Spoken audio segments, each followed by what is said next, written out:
Իմ հետևորդներից մեկը նամակ էր գրել, որ իր ամուսնու հետ ապրել են քաղաքացիական ամուսնությամբ և ամուսնության ընթացքում ձեռք են բերել գույք, կառուցել են մեծ սեփական տուն, ունեցել են 3 երեխաներ, որոնք այսօր չափահաս են, ապրում են առանձին, ամուսնացել են։ Սակայն չգիտես ինչու ամուսինը կնոջը դուրս է վռնդում տանից, ասում է դու ինձ այլևս պետք չես և ցանկանում է ապրել առանձին։ Երբ կինը ներկայացրել է իր օրինական պահանջները, որ վերջապես 30 տարվա ընթացքում միասին կառուցել են տուն, ամուսինն ասել է ոչ,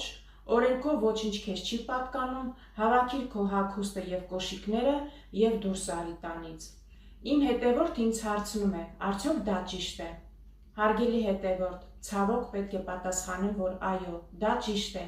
որովհետև ի սկզբանե, երբ որ դուք ամուսնացել էիք, ձեր ամուսնու հետ ձեր ամուսնությունը չեք գրանցել քաղաքացիական կացության ակտերի գրանցման մարմիններում, այսինքն ԶԱԳՍ-ում, չունեք ԶԱԳՍ-ի վկայական, չեք օրինականացրել ձեր ամուսնությունը։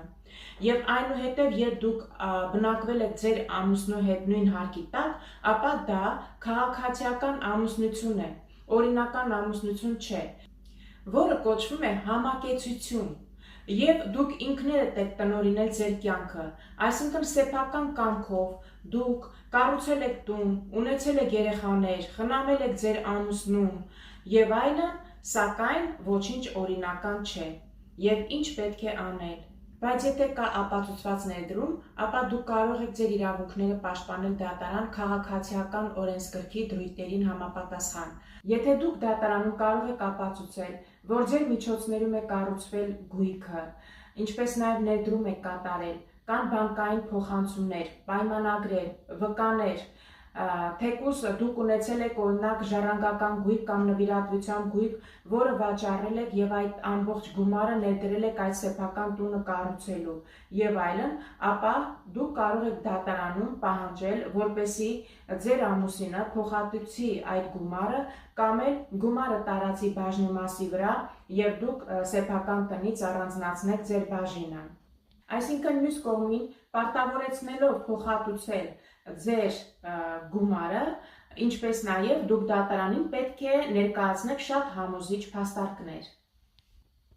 Հարգելի հետևորդ, քանի որ դա իրոք շատ դժվար և բարդ գործընթաց է, ապա դուք պետք է ունենաք շատ գրագետ և հետևողական փաստաբան, որի միջոցով դուք կարող եք ապացուցել այդ բոլոր փաստարկները, հավաքել բոլոր ապացուցողական փաստաթղթերը, ներկայացնել գրավոր հայցադիմում դատարան և ապացուցել, որ դուք իրոք կատարել եք ներդրում և այդ տունը կառուցվել է նաև ձեր միջոցներով։ Ես միշտ ասել եմ, հարգեք օրենքը, պահպանեք օրենքը և ապրեք օրենքների պահանջներով։ Խնդրեմ, 30 տարի այս կինը այդ տղամարդու հետ ապրել է նույն հարկի տակ,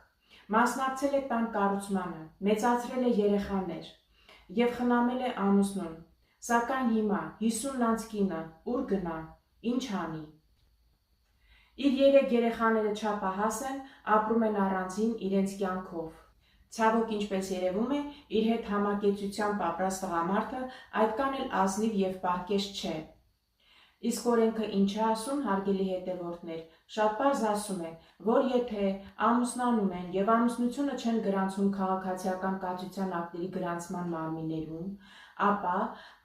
ամուսնությունից հետո ձեռք բերված գույքը նրանք չեն կարող բաժանել միմյանց միջև, որովհետև չեն համարվում ամուսիններ։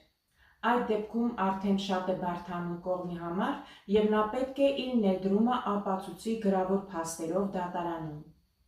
Հարգելի հետևորդներ, այլ հետաքրքիր տեսանյութեր դիտելու համար կարող եք բաժանորդագրվել Լիաննա Բալյան YouTube-յան ալիքին։